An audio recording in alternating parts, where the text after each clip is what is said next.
नमस्कार साथियों, जय हिंद। मैं प्रबल प्रताप शाही आपका साथी। आज एक बहुत ऐतिहासिक फैसला कांग्रेस पार्टी ने किया और उसके लिए मैं बधाई दूंगा उनके राष्ट्रीय अध्यक्ष, कांग्रेस पार्टी के राष्ट्रीय अध्यक्ष मल्लिकार्जुन खड़गे जी को और जननायक नेता राहुल गांधी जी को, जिन्होंने ये तय किया कांग्रेस पार्टी ने उनके नेतृत्व में कि कास्ट सेंसस ज़रूरी है पूरे देश में। और जैसा आप लोगों को मालूम है कि बिहार की सरकार ने कास्ट सेंसस कराया और उसके डाटा को पब्लिश भी किया।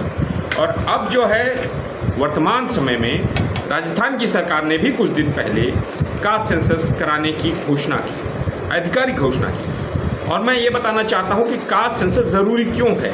कास्ट सेंसस ज़रूरी इसलिए है कि इस देश के अंदर जो पिछड़े अति पिछड़े दलितों की संख्या है उसकी जानकारी होनी चाहिए और उसके साथ साथ उनकी राजनीतिक, आर्थिक, सामाजिक स्थिति क्या है, वर्तमान समय में शैक्षणिक स्थिति क्या है, वह पता होनी चाहिए। इसलिए इसके साथ साथ इकोनॉमिक सर्वे की भी बात राहुल गांधी जी ने कहा है कि इसके साथ साथ हम कास्ट सेंसस तो करेंगे, जातिगत जनगणना करेंगे ही करेंगे, इसके साथ साथ हम इकोनॉमिक सर्वे भी करेंगे कि कितनी संख्या है और क्या उनके आर्थिक, उनको क्या हिस्सेदारी मिल रही है, क्या उनके संसाधनों, सरकारी संसाधनों में उनकी हिस्सेदारी है।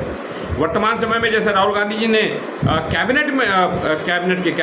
संसद में भी कहा था कि 90 सचिव इस देश को चलाते हैं, उसमें 3 ओबीसी हैं। अगर 3 ओबीसी हैं, अति पिछड़ी जातियों से हैं, तो आप समझ लीजिए कि इस देश के पिछड़ों के लिए और बाकी अन्य वर्गों के लिए कौन सी योजनाएं बन रही। इसीलिए पिछले 10 वर्षों में जब से नरेंद्र मोदी की सरकार आई है, जितनी भी नरेंद्र मोदी ने नीतियां बनाई हैं वो सारी नीतियां गरीब विरोधी है, पिछड़ा विरोधी है, अति पिछड़ा विरोधी, दलित विरोधी है, महिला विरोधी, आदिवासी विरोधी है। आज वर्तमान समय में जिस देश के अंदर जिस तरीके से स्थितियां हैं, वह इस देश के अंदर बेरोजगारी सबसे ज़्यादा है।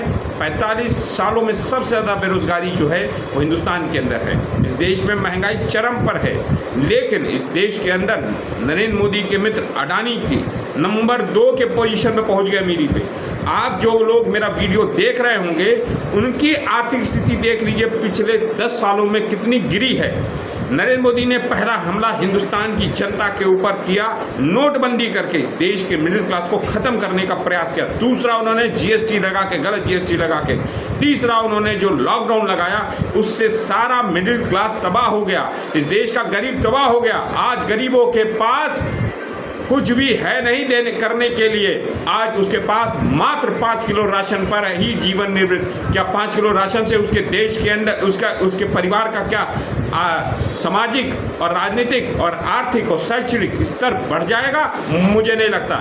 मैं इस वीडियो के माध्यम से नरेंद्र मोदी से कहता हूँ कि नरेंद्र मोदी अगर हिम्मत हो तो जातिगत जनगणना कास्ट सेंसस करके दिखाओ। और मुझे नहीं लगता है कि वो कास्ट सेंसस करेंगे, क्योंकि देश की जो वर्तमान स्थिति है, इस वर्तमान स्थिति से नरेंद्र मोदी आंखें चुरा रहे हैं। क्योंकि वर्तमान स्थिति जो इस देश के अंदर है उसके लिए अगर कोई जिम्मेदार है, इस देश के पिछड़ों के लिए, इस देश के अति पिछड़ों की स्थिति के लिए, दलितों की स्थिति के लिए कोई वर्तमान समय में कोई जिम्मेदार है, गरीबों के, मुसलमानों के और आदिवासियों की जो आर्थिक पिछड़ेपन है, सामाजिक पिछड़ेपन है और राजनीतिक पिछड़ेपन है, उसके लिए अगर कोई वर्तमान समय में जिम्मेदार है तो वर्तमान की नरेंद्र मोदी की सरकार है।